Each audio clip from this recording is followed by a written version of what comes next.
특별한 강의를 준비를 했습니다. 역사가 곧 콘텐츠다 이런 제목으로 이제 12주 동안 저는 12차례 여러분들한테 강의를 하게 될 것이고, 나머지 이제 네 분들은 지역에 계시는 관련자분들 또 전문가분들이 오셔가지고 강의하는 걸로 알고 있습니다. 이번 12주 강의는 처음 여러분들에게 소개하는 강의가 되겠습니다. 역사 이야기를 하자면은 뭐 한없이 길기 때문에 여러분들 좀 흥미를 끌기 위해서 주로 고사성어들이나 옛날에 흥미로운 단어들 뭐 이런 것들 속에 나오는 역사 이야기, 그 다음에 고사들, 재미난 옛날 이야기를 중심으로 해서 여러분들이 흥미를 좀 가지고 또 그걸 통해 가지고 중국과 중국 사람들에서 좀 더 이해를 하면 좋겠다라고 해서 방법을 좀 그렇게 고사성어를 가지고 준비를 해봤습니다. 그래서 오늘 이 시간에 첫 시간에는 좀 이따가 이제 말씀을 드리겠습니다만, 한국 사회에서 지금 제일 문제가 뭔가라고 하는 부분을 가지고 이제 첫 강의를 해보도록 하겠습니다. 모두 12주 제 강의가 진행이 됩니다. 이렇게 스케줄이 짜져 있습니다. 이 스케줄은 오늘 강의 끝나시고 나가면서 연락처 적어 놓으시면은 단톡방을 하나 만들어 드릴 테니까 그 단톡방에다가 제가 이제 매주 강의가 끝나거나 강의가 시작될 무렵에 미리 강의안을 올리든지, 그 다음에 오늘 프린트물로 받으신 거 있죠, 그죠? 예. 공사 분별에 관한 제 칼럼이 하나 있습니다. 그런 내용들, 강의하고 관계되어 있는, 주제와 관계되어 있는 글들을 하나씩 이렇게 올려서 여러분들이 미리 공부하거나 복습하실 수 있게 그렇게 배려를 하도록 하겠습니다. 다음 주에는 고사성어는 역사하고 밀접한 관계를 가지고 있습니다. 그래서 역사와 고사성어라고 하는 제목으로 여러분들이 흔히 알고 계시는 고사성어 가운데 이런 역사가 들어있구나 라고 하는 대표적인 고사성어들을 1시간 반 가까이 소개해 드리도록 하고, 세 번째 시간에는 역사가 있다는 얘기는 현장도 있다는 얘기입니다. 그죠? 역사는 시간과 공간의 학문입니다. 시간을 저희가 극복할 수는 없어도, 또 시간을 추월할 수는 없어도 공간은 찾아다닐 수가 있습니다. 그게 흔적이 많이 남았던, 흔적이 거의 없던 간에 일단 공간이 있습니다. 제가 지난 30년 동안 중국을 다니면서 다 상하천 사기에 나오는 공간을 확인하러 다니는 제 일 가운데 하나였습니다. 그러니까 누군가가 태어났고 누군가가 죽었고 또 누군가가 어떤 활동을 하면서 남겨놓은 흔적들이 있었어요. 특히 권력자들은 많은 게 남아있죠. 궁궐터가 남아있다든지, 그 다음에 제왕의 무덤이 남아있다든지, 관련된 유적들이 상당히 어마어마한 규모로 남아있지 않습니까? 그리고 이름 없는 사람들도 어쨌든 간에 흔적을 남기고 있습니다. 이런 역사 현장들을 지금까지 한 30년 가까이 제가 다녀왔기 때문에 고사성어 속에 등장하는 현장들을 여러분들에게 또 소개하는 시간이 세 번째 시간이고요. 4주째부터는 여러분들 좀 본격적으로 공부를 좀 해보도록 하겠습니다. 숫자와 고사성어. 그러니까 한자어의 숫자는 1, 2, 3, 4, 5, 6, 7, 8, 9, 10. 그 다음에 100, 1000, 만, 그 다음에 억이죠. 그죠? 예. 요 글자가 들어가는 고사성어만 집중적으로 한번 공부를 해보도록 하겠습니다. 그러니까 저하고 2주간에 걸쳐서 숫자와 관계되어 있는 고사성어는 아마 대한민국에서 이제 제일 많이 배우시게 될 겁니다. 일자가 들어가는 고사성어가 도대체 얼마나 많나? 여러분들 한번 생각을 해보시죠. 일자가 들어가는 고사성어는 뭐가 있을까? 그죠? 네. 그런 것들 한번 같이 얘기를 하면서 고사성어, 숫자가 들어가는 고사성어를 공부를 해보고요. 여섯 주부터는 이제 동물과 관계되어 있는, 최근에 정치판에서 가장 많이 등장하는 게 동물들, 그죠? 네. 토사구팽부터 시작해가지고 뭐 양두구육이라고 하는 사자성어가 한참 지금도 오르락내리락 하고 있지 않습니까? 그래서 동물들이 순환을 당하고 있습니다. 아주 동물만도 짐승만도 못한 인간들이 동물들을 가지고 자꾸 모멸감을 주는 좀 모욕적인 그 사자성어를 인용을 하고 있는데, 과연 동물들한테 그래도 될까? 며칠 전, 엊그저께는 또 지록이마라고 하는 거 사자성어가 나왔어요. 맨 젊은 놈한테 입에서 나왔습니다. 과연 그런 동물들이 들어가는 고사성어들은 어떤 의미를 가지고 있을까? 제대로 알고 쓰는 걸까? 이런 것들에 대한 이야기를 한번 해보도록 하겠습니다. 그 다음에는 이제 학교 다닐 때 교과서에서 배우셨던 고사성어, 지금 현재 초, 중고등학교 고사성어는 과연 아이들한테 유의미한 의미 있는 고사성어들을 가르치고 있는가? 요거 이제 작년부터 제가 한 2년 가까이 걸쳐가지고 초중고등학교 책에 나온 사회, 그 다음에 국어, 그 다음에 한문 교과서에 나오는, 옛날에는 이제 저희가 학교 다닐 때는 교과서가 한 종류밖에 없었잖아요. 그죠? 국정교과서라고 해서 교과서는 한 종류밖에 없었기 때문에 뭐 그거 분석하는 건 별로 문제가 없는데, 지금은 이제 검인정 교과서라서 교과서가 수도 없이 많습니다. 출판사마다 만들어내기 때문에 그 각종 교과서에 나오는 대표적인 고사성어들만 이렇게 한 500개 정도를 한번 추출을 해봤어요. 엄청난 시간이 걸렸습니다. 그리고 200개 정도만 집중적으로 이제 분석을 해서 지금 내일 모레면은 이제 집필이 다 끝납니다.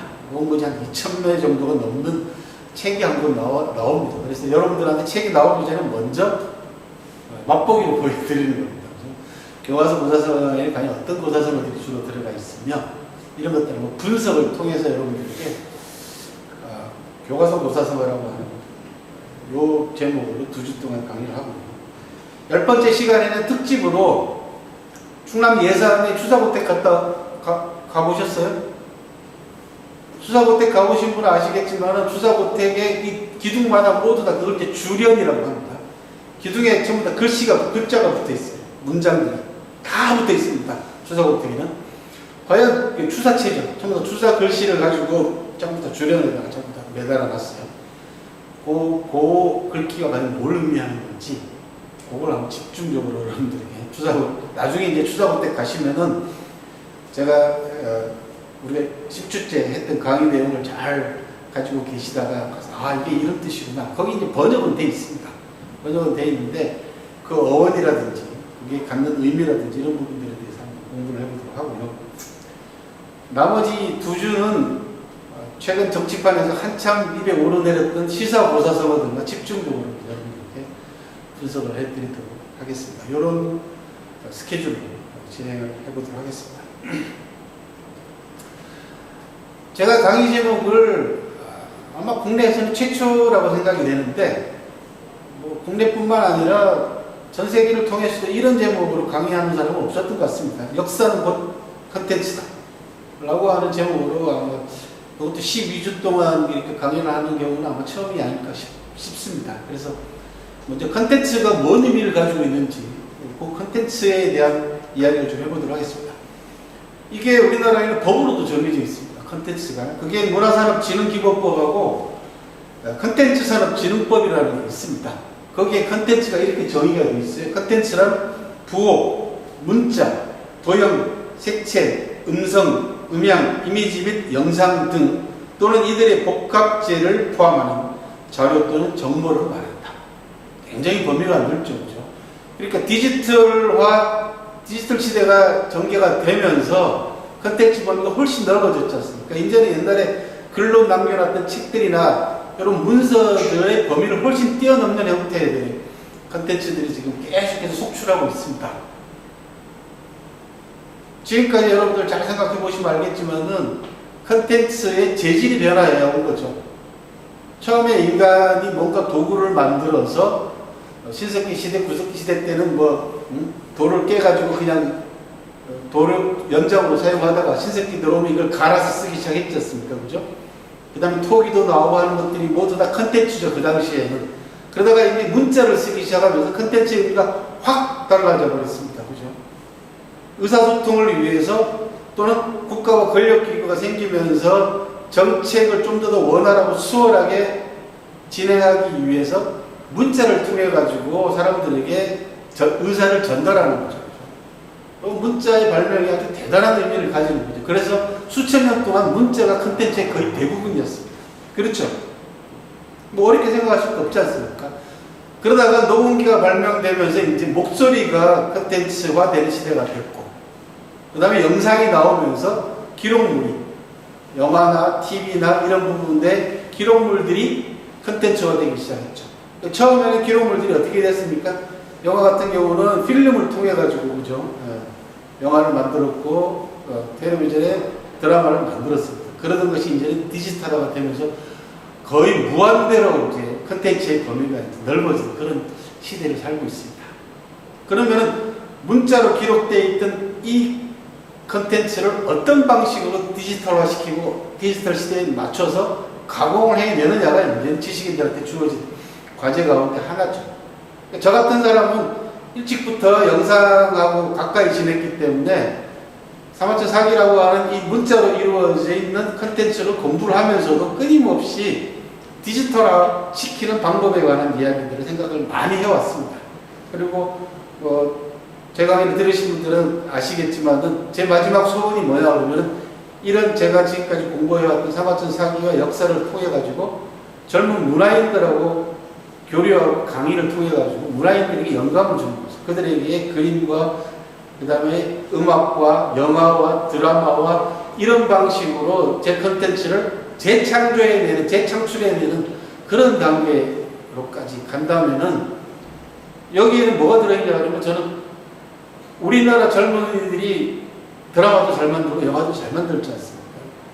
그런데 중국에 대한 이해가 부족하기 때문에 중국에 대해서 쉽게 그리고 다양하게 컨텐츠를 그들에게 전달해 줌으로써 그들이 가지고 있는 재능과 결합시켜서 영화를 한 편 만들게 되면 또 그 영화가 중국의 도움을 받아가지고 중국에서 만약에 개봉이 된다면 하루에 1000만 명씩 중국은 모든 스크린을 동시에 공산당 당국에서 이 영화 좋은 영화야. 중국을 위해서도 좋은 영화야. 중국 인민들이 봐도 좋겠어. 라고 인정해서 모든 스크린을 동시에 열어준다고 하면 하루에 1000만 명씩 들어옵니다. 그럼 억을 넣는 건 시간 문제죠. 그러려면 중국 사람보다 중국을 더 잘 이해하고 그 다음에 중국 사람 못지않게 깊이 있게 이해하는 사람이 필요한 거죠. 그런 전문가들이 많아야만이 한중 관계에 있어서 우리가 중국이 14억이라고 하는 이 시장에서 경제적으로 이익을 받을 수 있고 또 서로 싸우지 않고 서로 혐오하지 않고 그죠. 좋은 사이로서 관계를 유지해 나갈 수 있는 중국은 어차피 우리에게 있어서는 필요한 존재입니다. 우리가 뭐 물건 하나 만들어서라도 중국 시장을 겨냥해서 이 물건이 히트를 친다면은 한국 경제에 대해서 큰 도움이 된다는 거죠. 막연하게 중국을 혐오하거나 이런 방식의 하등에 도움이 되질 않습니다.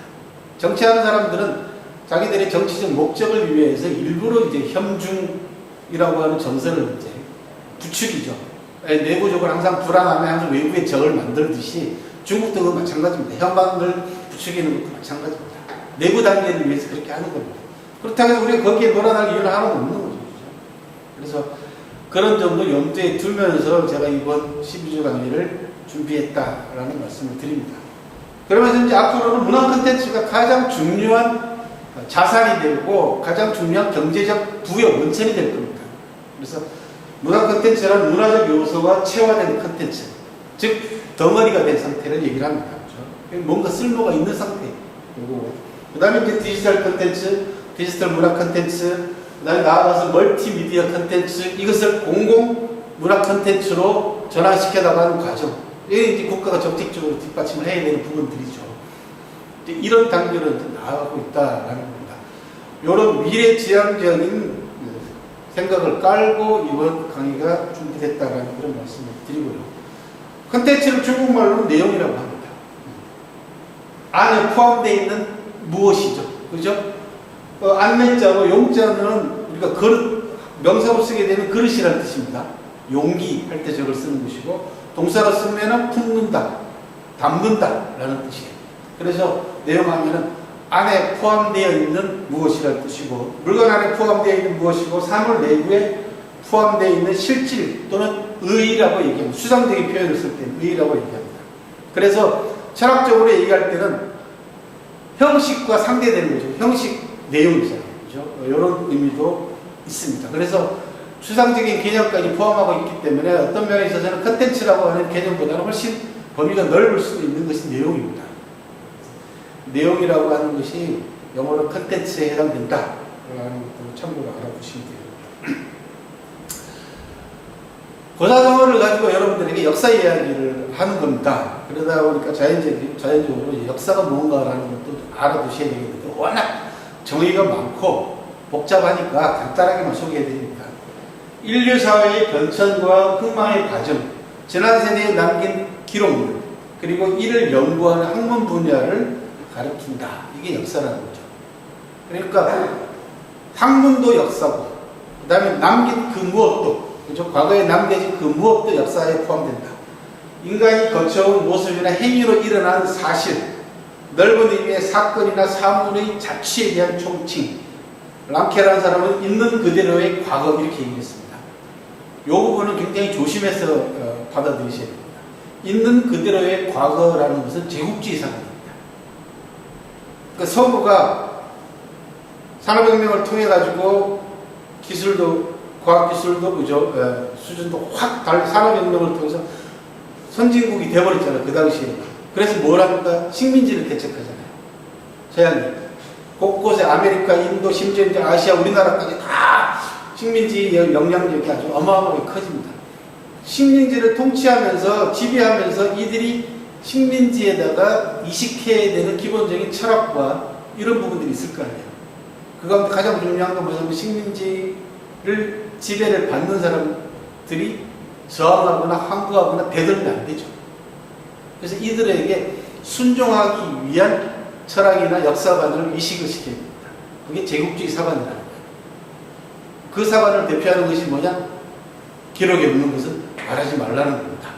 이게 그러니까 있는 그대로의 과거입니다. 그러니까 과거에 남겨진 건 있는 그대로니까 그 이상 더 이상 얘기할 때 그게 역사다라는 얘기예요. 다른 얘기는 하지 말라는 얘기예요. 이게 이제 랑케라고 하는 제국주의 사관을 대표하는 사람의 인식이고 역사에 대한 개념이고 요거를 그대로 누가 가지고냐면 일제 식민사학자들이 그대로 받아와가지고 우리나라에게 식민사관이라는 걸 주입을 시킨 겁니다. 그 영향력이 우리는 아직도 그 해독이 그 피해가 잔재가 아직까지 해소되고 있지 않은 그런 상황입니다. 그런 점도 염두에 두셔라. 거기에 대해서 에드워드 헬릿이라는 사람은 과거의 사실을 보는 역사가의 관점과 사회 변화에 따라서 역사가 달리 쓰일 수 있다 라고 해서 좀 더 리버럴한 관점을 보여주고 있고요. 중국에서 사자, 역사할 때 사자는 오래전부터 각골문, 4000년 전에 각골문의 사자가 나옵니다. 이때 사자는 일하다, 무슨 일을 하다라는 뜻을 가지고 있는 글자고 나중에 이것이 관직으로 바뀌고 나중에 사관이라고 하는 기록하는 역사만 전문으로 하는 사관의 존재가 나중에 출현하게 되는 그런 겁니다. 그리고 나중에는 역사책이라고 하는 의미까지 부여하게 됩니다. 자, 그러면 컨텐츠로서의 역사는 뭐가 있을까? 그죠? 우리가 어차피 내용이 역사가 곧 컨텐츠다라고 하는 주제니까 일단 가장 중요한 건 아까 말씀드린 대로 문자죠. 문자로 남겨져 있는 기록입니다. 두 번째는 유적과 유물이죠. 세 번째는 그 모든 것을 만들어낸 사람이죠. 인간이죠. 그죠? 역사적 인물, 그 다음에 거기에 그걸 기록한 역사가 이런 사람들이 컨텐츠로서의 역사를 구성하는 가장 중요한 3대 요소가 되겠죠. 이런 3대 요소들이 이제 제 강의 속에 다 나옵니다. 일단은 문자 기록이 기본이죠. 그러니까 고사성어를 통해서 공부를 하니까 이건 전부 다 문자로 기록된 거죠. 두 번째는 그와 관계되는 역사 현장 아까 말씀을 드렸잖아요. 그죠? 그게 남아있는 게 유적일 수도 있고 유물일 수도 있습니다. 세 번째는 그거를 창조해낸 사람이 그 안에 등장하죠. 이게 고사입니다. 스토리, 올드 스토리잖아요. 고사는. 그 스토리를 만들어내는데 주인공들이 등장하죠. 이게 사람입니다. 그래서 이 콘텐츠로서의 역사의 3대 요소를 여러분들이 머릿속에 넣어두시고 강의를 들으시면 훨씬 더 재미가 있겠다라는 겁니다. 그 기록을 남긴 인물 가운데 가장 위대한 역사가가 사과천이고 이게 진시황입니다. 오른쪽 위쪽에 있는 저 인물은 진승이라고 하는 중국 역사상 최초의 농민봉기군의 우두머리가 되겠습니다. 남의 집 고용살이 하던 머슴이 있어요. 이 진승이 진나라에 저항하는 농민봉기를 일으킴으로써 진나라가 멸망하게 되는 계기를 만들어준 사람입니다. 바로 이런 인물을 사마천이 자기 역사책 속에서 기록으로 남김으로써 역사라는 것이 수천 년 전의 역사라는 것이 단순하게 권력과 지배계층의 역사만이 아니라 수많은 보통 사람이 역사를 바꾸고 그들이 역사를 이끌어간다라고 하는 아주 진보적인 역사관을 남긴 대표적인 사관입니다. 그 중에 한 인물이 바로 진성이라는 사람이고, 아래쪽은 청나라 시대 때 유명한 황제인 강희지의 조상입니다.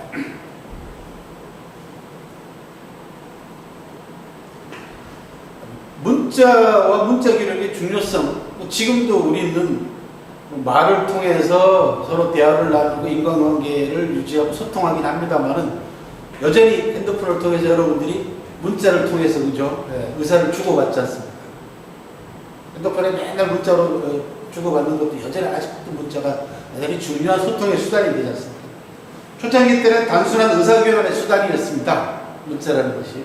그러다가 고급 의사 전달 수단으로 단계가 높아지고, 그 다음에는 한 인간의 정신세계까지, 내면의 세계까지 표현할 수 있는 수단으로서 점차 글자 수도 늘어나고 단어도 늘어나고, 그죠? 표현 방법도 다양해져 왔습니다. 지금까지. 그리고 역사 기록의 수단으로서 가장 중요한 수단으로서 문자가 활용이 됐고, 그런 문자가 축적이 되면서 어마어마한 컨텐츠가 된 겁니다. 그 컨텐츠로서 가장 고급 컨텐츠로서 전 세계에서 가장 많은 고급 컨텐츠를 가지고 있는 나라가 중국입니다.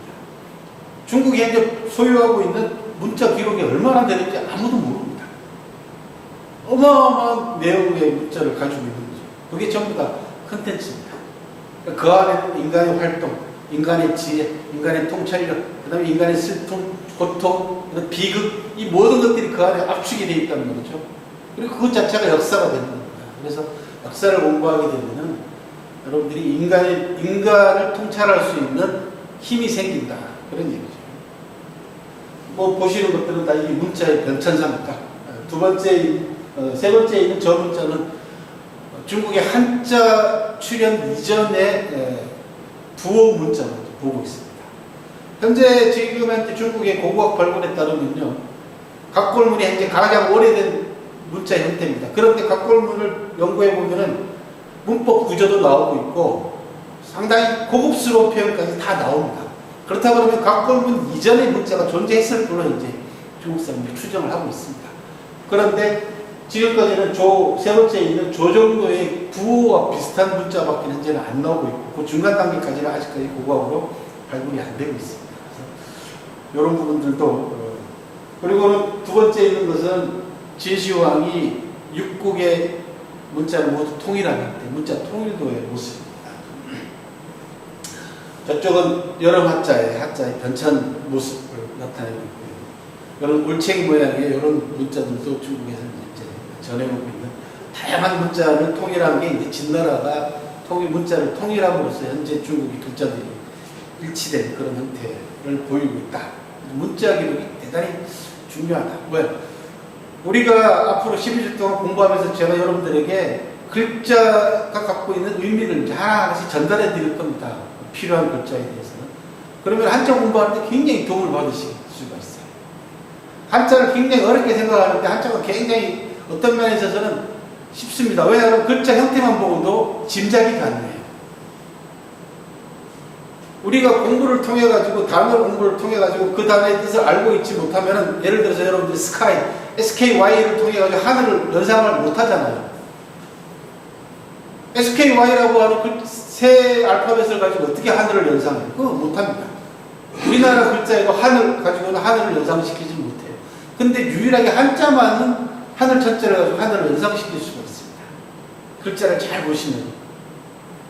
그게 상형 문자가 가지고 있는 특징 가운데 하나죠. 왜? 자연에 있는 사물들을 모두 본떠가지고 만들었고, 또 상형 문자를 출발해서 나중에 여기에 인간의 의미, 뜻, 추상적인 의미까지 보태는 거죠. 거기에 발음까지 넣어가지고 글자를 조립을 하는 겁니다.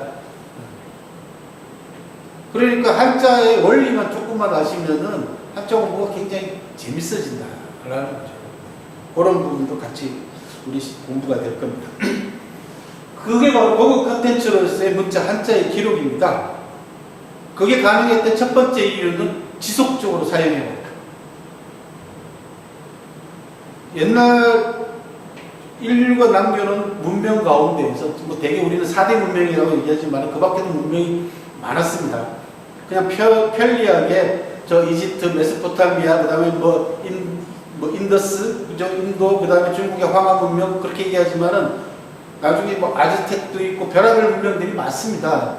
그런데 그 거의 모든 문명들이 초기에 사용했던 공통된 문자는 상형 문자였어요. 그런데 현재 사용되고 있는 상형 문자는 한자밖에 없습니다. 나머지는 다 소멸했습니다. 그죠? 그것도 중국의 상형 문자 한자는 4,000년 넘게 지속적으로 사용됩니다. 그건 뭐냐면 변화, 발전 단계를 추정할 수가 있다. 라는 거죠. 그리고 그 안에서 사용하면서 끊임없이 사용 예가, 그러니까 샘플이 4,000년 동안 계속해서 쌓였다는 거예요. 한문이나 한자를 공부할 때 여러분들은 왕도가 없습니다. 한문이나 한자 공부는 많이 보는 거 외에는 별다른 방법이 없습니다. 딱히 문법이 없습니다. 한문에는. 문법이 없는 건 아니지만 정해져 있는 문법은 없습니다. 예를 들어서 한일자 하나만 가지고도 박사학위 논문을 하나 쓸 만큼 한일자의 변화가 그만큼 다양하고 많다는 거죠. 그래서 어렵다라고 얘기를 합니다. 근데 여러분 거기까지 가실 필요는 없고 그런 특징만 알아두시면은 한자 공부나 한문 공부는 의외로 쉽다. 그런 변화와 진화를 거듭해왔죠. 그러면서 계속 쌓였어요. 가골문부터 시작해서 지금까지 계속 축적이 됐고 그러다 보니까 쌓이는 과정에서 사용하는 사람들이 어떤 부분을 사용하냐 그러면 걸러요. 이렇게 필요 없는 의미들을 걸러내는 작업을 합니다. 이게 한자가 가지고 있는 특성 가운데 하나 줄일 수 있다는 얘기죠. 정제화 과정을 거칩니다. 예를 들면 소설을 쓰다가 줄여서 수필로 줄이고 그 수필을 좀 더 줄여서 시로 바꾸듯이 한자가 그게 가능하다는 겁니다. 그러다 보니까 글자 하나가 한자는 글자 하나가 소금덩어리 같은 거죠. 중국 사람들은 과장법을 뭐라고 얘기하면 중국은 글자 하나가 다이아몬드다라고 얘기를 합니다. 왜? 이 글자가 4,000년 동안 사용되면서 수없이 정제 과정을 거쳤다는 거죠. 대단히 고급스럽다라는 겁니다. 그래서 뭐 불과 수십 년 전까지만 해도 중국은 한자 때문에 망한다 그랬어요. 왜? 그 한자가 2만 수천자가 되니까 그 글자를 언제 다 배우냐는 거죠. 근데 이제는 그 얘기 쏙 들어갔죠. 왜? 상형 문자라고 하는 그 특성 자체가 지금은 현재 디지털 시대를 맞이해서 글자 하나하나가 전부 다 그래픽으로 인식이 돼요. 그림으로 인식이 돼요. 그리고 뭐 아시다시피 한자가 가지고 있는 예술적으로 승화가 되어 있잖아요. 서예라고 하지 않습니까? 글자가 예술로 승화될 수 있는 글자는 한자하고 우리나라 한글밖에 없습니다. 전 세계를 통해서. 우리 한글도 굉장히 아름답지 않습니까? 그러다 보니까 서예가 된다는 거죠. 이제 그런 측면도 또 가지고 있습니다. 그래서 한자가 오히려 현대 21세기 들어와가지고 전 세계에서 각광을 받고 있습니다. 전 세계 사람들이 배우고 싶어 하는데 단순하게 글자 뜻을 배우는 것이 아니라 그려나가는 과정. 요게 재밌는 거예요. 써보는 과정. 이런 것들이 상당히 한자가 가지고 있는 특성 가운데 하나다. 그런 말씀을 드릴 수 있겠고요. 그래서 저는 어떻게 정의를 내리냐 그러면 수천 년 정제 과정을 거친 전 디지털화 콘텐츠가 한자라는 거죠. 지금은 거의 모든 콘텐츠를 디지털화 시키고 있잖아요. 그죠? 전부 다 디지털로 바꾸고 있습니다. 제 개인적인 예를 들면은 옛날에 중국 답사를 다닐 때는 카메라를 3대씩 들고 다녔어요. 학생들을 가르치기 위해서 슬라이드 필름을 통해서 사진을 찍는 거 하나, 그 다음에 흑백 필름 하나, 그 다음에 컬러 필름, 이렇게 3종류의 필름과 카메라를 3대씩 들고 다니는 시절이 있었습니다. 그러던 것이 디지털화가 되면서 이제는 필름이 완전히 사라져버렸습니다. 그리고 옛날에 찍어놨던 필름으로 찍었던 사진들을 디지털로 바꾸는 이런 작업들을 이제 하고 있고 거의 모든 컨텐츠들을 현재 디지털로 바꾸고 있습니다. 그런 디지털화 작업을 제일 선도적으로 했던 전 세계 기업이 누구냐면 구글입니다. 동서양을 막론하고 어마어마하게 있는 그 문서로 남아있는 기록들을 전부 다 스캔을 해서 디지털로 바꾸는 작업을 하고 있습니다. 그리고 구글은 아시다시피 그런 디지털화된 작업들을 전부 다 무료로 제공합니다. 전 세계 사람들에게. 이런 작업들이 계속해서 이루어지게 되면 인류의 지식의 총량은 보통 사람들도 어마어마한 지식을 장착하게 되는 그런 시대가 지금 도래했고, 저나 나이 드신 분들은 이미 그 지식의 총량을 따라갈 수 없을 만큼 지식은 이제 축적이 되어 있습니다. 지금 자라나는 세대들은 그런 지식들을 무한정으로 이제는 학교에서 배우는 것이 아니라, 도서관에서 배우는 것이 아니라, 선생님을 통해서 전수받는 것이 아니라 스마트폰을 통해서 전수받는 그런 시대가 되어버렸죠. 이게 지식이 해방이 됐습니다. 이 문제는 그 지식을 어떤 방식으로 가공을 해가지고 통찰력을 가지고 있는 지혜의 차원으로 이제는 변형시킬 것인가라는 부분에 대한 부분, 이제는 또 하나의 과제로 등장하는 겁니다. 머릿속에 막 구겨 넣는다고 다 맺게 되는 거 아니지 않습니까? 그거를 아까 좀 전에 말씀드린 한자가 계속해서 정제 과정을 거쳤듯이 그 의미를 정확하게 파악을 해가지고 다른 사람들에게 좀 더 간결하고 쉬우면서도 감동적으로 전달해 줄 수 있는 능력을 갖춘 그런 신유형의 지식인들을 이제 요구를 하고 있는 그런 시대가 됐습니다. 우리나라의 교육의 가장 큰 문제가 뭐냐라고 얘기를 하면 최근에 벌어졌던 해프닝 가운데 하나가 뭐냐면 어떤 회사 하나가 뭘 잘못해가지고 사과문을 올리는데 심심한 사과의 말씀을 드린다 이렇게 표현을 했다가 난리가 났지 않습니까? 젊은 애들이 심심하다라는 표현을 못 알아듣는 거예요. 그래가지고 뭔 사과를 심심하게 하냐 이렇게 해가지고 해프닝이 일어났잖아요. 그죠? 그건 뭐냐 그러면은 학교 교육에 있어서 가장 큰 문제가 뭐냐면 문해력, 문장을 읽고 그걸 이해하는 능력이 떨어지는 거예요. 그건 한자 교육하고 밀접한 관계를 갖고 있습니다. 아이들이 무심코 단어를 사용하는데 그 한자의 뜻을 모르니까 쓰기는 하는데 뜻을 몰라. 그러니까 이해가 잘 안 되고 전달이 잘 안 되는 겁니다. 오히려 어떤 면에서 저는 옛날보다 훨씬 더 한자 교육이 중요성이 더 강화되고 있는 시대입니다. 왜? 중국하고도 소통을 해야 되고 중국하고 관계가 점점 더 가까워지고 중국으로부터 경제적으로 모든 부분들을 더 많은 부분들을 이익을 얻어 오려면 중국과 관계되어 있는 전문가들을 비롯해서 관련되어 있는 정보들이 많이 들어가야 되는데 젊은 친구들이 그런 부분들을 전혀 도외시하고 있으면 나중에 곤란한 부분들이 많이 생긴다는 거죠. 오해가 많이 생긴다는 거죠. 우리끼리도 소통이 안 되는데 중국 사람들하고 소통이 되겠어요. 그렇죠? 그런 점에 있어서는 오히려 기초교육이 더 중요해진 그런 시대가 됐습니다. 그런 정도 생각을 하시면서 보시면 한자를 저렇게 저는 중국의 한문이나 한자의 컨텐츠를 전 디지털화된 컨텐츠다. 즉 디지털화되기 이전에 이미 디지털화된 컨텐츠들이라는 얘기입니다.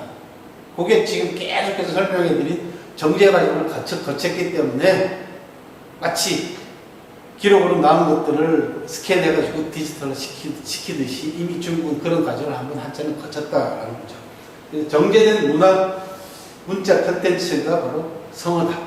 영어로는 이디엄이라고 하죠. 그게 2글자, 4글자, 많으면 10글자 이내로 만들어져 있는 성어입니다. 거기에 고사가 붙으면은 고사성어가 됩니다. 영어로는 이디엄이라고 하죠. 그렇죠? 거기에 역사와 스토리가 포함된 그리고 정제화된 고급화된 컨텐츠가 바로 고사성어고 이 고사성어를 가지고 12주 동안 여러분들과 이야기를 나누는 과정이다.